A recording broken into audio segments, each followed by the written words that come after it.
Welcome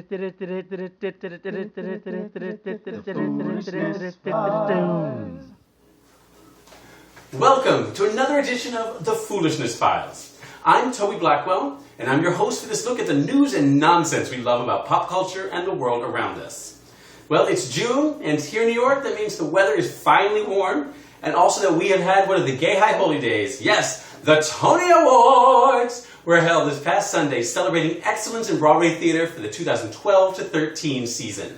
And I am here with my fellow filers to open the In It to Win It award show file to tell you some ways that it seems you can get to the Tony Awards. Well, based on what we saw this past Sunday, the best way to get to the Tony Awards is to be under 18. There were so many children represented. The last time I saw this many children singing and dancing was at an audition for R. Kelly.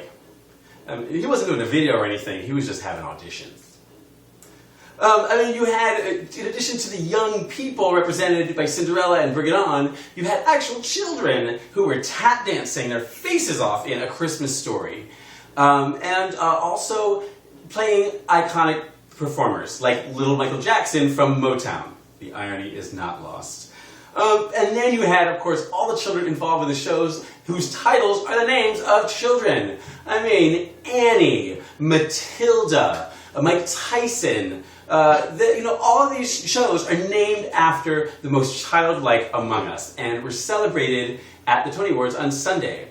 What was not titles of these shows were Kinky Boots and Hands on a Hard Body, which are maybe subtitles for the Jerry Sandusky musical. Another way to get to the Tony Awards, it looks like, is to be a woman. Women clean up at the Tony Awards. Both directors that won were women. You had Pam McKinnon, who won for Who's Afraid of Virginia Woolf, and Diane Paulus won her first award out of 3 nominations for her direction of Pippin. Pippin itself was very exciting in that its leading woman, Patina Miller, won for a role that originally won a Tony Award for Ben Vereen. It's now the first role to have won a Tony Award for a man and a woman. And what's interesting is actually that all of the Best Actresses and Best Featured Actresses went to women this year. And that has not happened since last year, or every year. Judith Light actually took home her second Best Featured Actress in a Play award, and so that's pretty cool. I mean, I guess she is the boss of that category. And Cyndi Lauper made history as the first solo woman to win for writing the music for a show. She wrote the music for Kinky Boots. Other women have won for collaborating, but she took home the first solo award. It was great.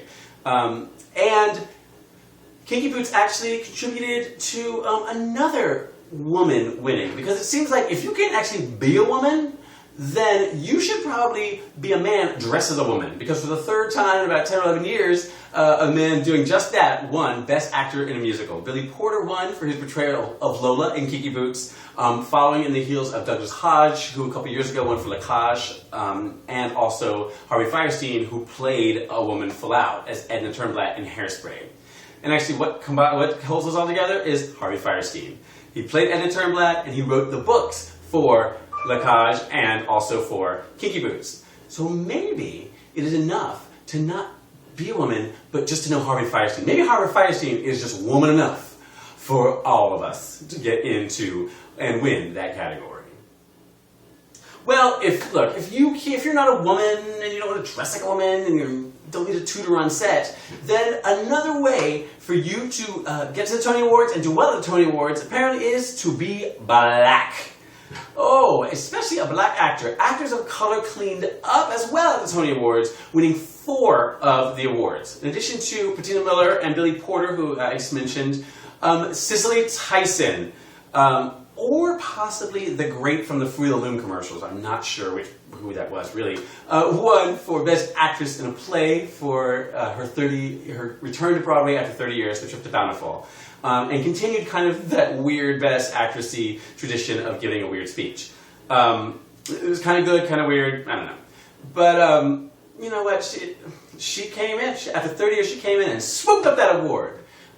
She's old, so she swooped up that award. And Courtney B. Vance won Best Supporting Actor in a Play for Lucky Guy. Lucky Guy is a Tom Hanks play.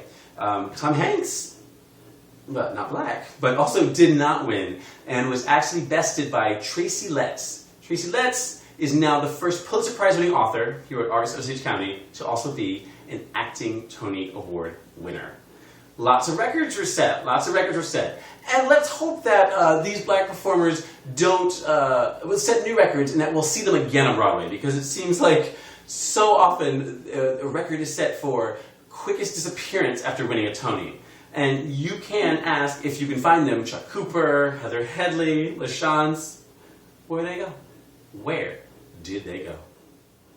Well, if you can't look, if you're not black, and you're not a woman, you don't want to dress like a woman, you're not under 18, then the only other thing you can do is just go and be an amazing Tony Awards host.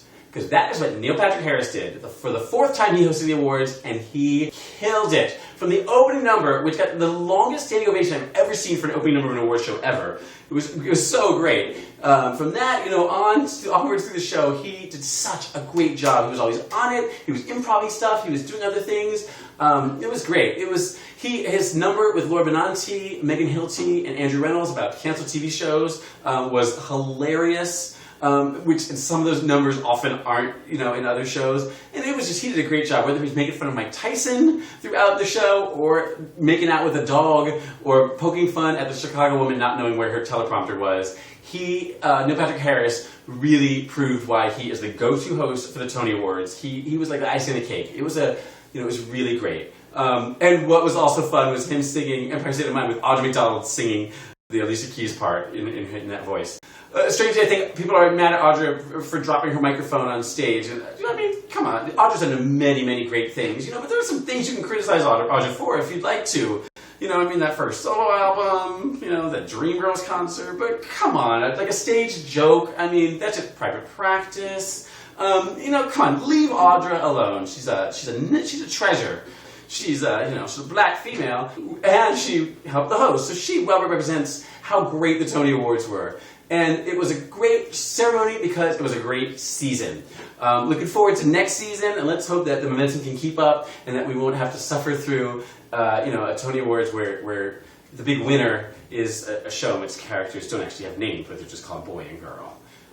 I am Toby Blackwell, and I tell you what, when the curtain goes up at 8 o'clock around here, or 2 o'clock for matinee, or sometimes 7:30, or it depends. Some shows have Mondays on now. It's a weird schedule. Anyway, when it happens, if there's foolishness on the stage, just know I'm going to be there, singing along and filing it.